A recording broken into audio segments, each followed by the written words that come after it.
Ja, praktično imamo recimo enih par različnih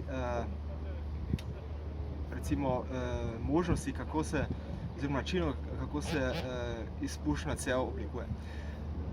Na začetku je seveda to, kar poznamo že z naše mladosti, tudi moj prvi jugec je imel enostavno eno cev. In tista cev se seveda z kompletnim izpušnim sistemom premika med vožnjo in približno 3 cm levo, desno, gor, dol. To pomeni, da je odbijač je seveda potem, mora biti najmanj 3 cm oddaljen od, oziroma plastičen del, najmanj 3 cm oddaljen od tiste izpušne cevi. To seveda ne izgleda ravno dobro, zato ker pač gledaš vse povsod noter, oziroma skozi. In potem druga varianta je, da se na to cev da rozeta, torej recimo malo bolj izpopolnjen recimo sistem, ampak še praktično vedno isti. To pomeni, da ta odprtina je še vedno isto velika. Potem je ena mislim, da boljših variant, to, kar imamo recimo mi pri naših recimo AMG motorjih, oziroma vsi avtomotorji imajo to, pri nas vsi bencinci. Praktično se temu reče Stoßfänger feste Blende. To pomeni, da je ena praktično del iz metala, ki je pritrjen na odbijač. To pomeni, da je recimo ta fuga oziroma spoj z odbijačem je reduciran na 3 do 4, 5 mm. Kar se kvalitete tiče, je to najboljši del, najboljša varianta.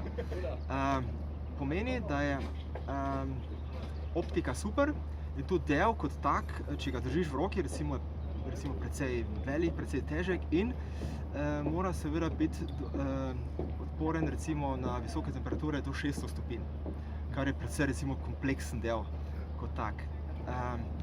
In auspuff sam, oziroma cev sama, je pa zadaj, torej nekje znotraj avtomobila, kar se praktično daleč ne vidi, razen če bi nekdo mogoče, pogledal noter, potem bi videl, da je od znotraj recimo ta cev, ki se med vožnjo seveda premika. In potem je varianta 4, tako imenovana C-blende, to pomeni, da je praktično zunaj samo optika. To imajo pri nas dizli, zato ker dizel ima asimetričen auspuff, na drugi strani ima pa SCR tank. Le naši bencinci so simetrični. In v tem primeru je pa le recimo 100% optika, ki pa ima tudi recimo benefit, predvsem kar se teže tiče, oziroma teže. Enostavno lahko več kilogramov prišparaš, če narediš ta recimo tako imenovani C-blende. To pomeni, da je auspuff kot viden in od zadaj je potem nekje ena izpušna cev, kjer praktično se od zadaj sploh ne vidiš. Takrat pa se moraš praktično vleči, da se vležeš pod avto in praktično sploh vidiš to cev. Se pravi, bojo tudi še naprej nekako ostale te... Ja, seveda bojo. In se pravim, mi imamo te zadnji dve varianti v seriji in čisto odvisno od velikosti motorja.